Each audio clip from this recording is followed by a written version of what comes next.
নমস্কার বন্ধুরা, education culture YouTube চ্যানেলে তোমাদের স্বাগতম।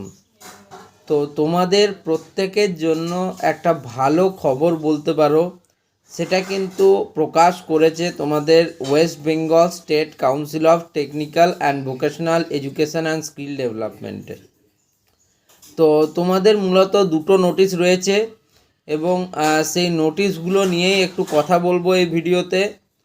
তো দেখো, একটা নোটিশ হচ্ছে তোমাদের যে লোকসভা ইলেকশন রয়েছে সামনে 2024 সালের লোকসভা ইলেকশনের জন্য তোমাদের যে স্বাভাবিক ক্রিয়াকর্ম অর্থাৎ পড়াশোনার যে প্রক্রিয়া যেটা চলছিল তাতে কিন্তু কিছু হ্যাম্পার হতে পারে, কারণ লোকসভা ভোটের জন্য বাইরে থেকে কিন্তু বিভিন্ন যে রাষ্ট্রীয় সুরক্ষার জন্য যারা নিযুক্ত রয়েছেন তারা কিন্তু থাকবেন।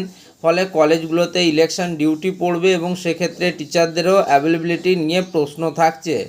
সেক্ষেত্রে কিন্তু তোমাদের ক্লাসগুলো অনলাইনে হওয়ার কথা কিন্তু স্টেট কাউন্সিল জানিয়েছে।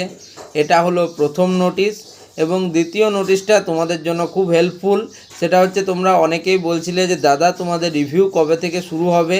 তো রিভিউয়ের জন্য কিন্তু আসন্ন কিন্তু তোমাদের এপ্রিল মাস থেকে চালু করা হবে রিভিউয়ের পোর্টাল, এবং সেই রিভিউয়ের পোর্টাল চালু করার পর তোমরা সেখানে রিভিউ করতে পারবে। এবং তোমাদের কাছে আরেকটা সুযোগ রয়েছে, যাদের কিন্তু মনে হচ্ছে যে তারা কিন্তু অনেক বেশি নাম্বার পেতে, বাট তাদের নাম্বারে অনেকটা সমস্যা রয়েছে, তারা অবশ্যই কিন্তু এই রিভিউ প্রসেসে অংশগ্রহণ করবে। তো অড সেমিস্টার যারা দিয়েছিলে তাদের জন্য কিন্তু রিভিউ প্রসেস খুব তাড়াতাড়ি অ্যাভেলেবেল হয়ে যাচ্ছে। এটাই কিন্তু স্টেট কাউন্সিল এই দুটি নোটিশ জানিয়েছে। তো এটাই এখন অবধি নিউজ। আরও যদি আমি নতুন কোনো নিউজ পাই অবশ্যই তোমাদের সাথে শেয়ার করব। ধন্যবাদ।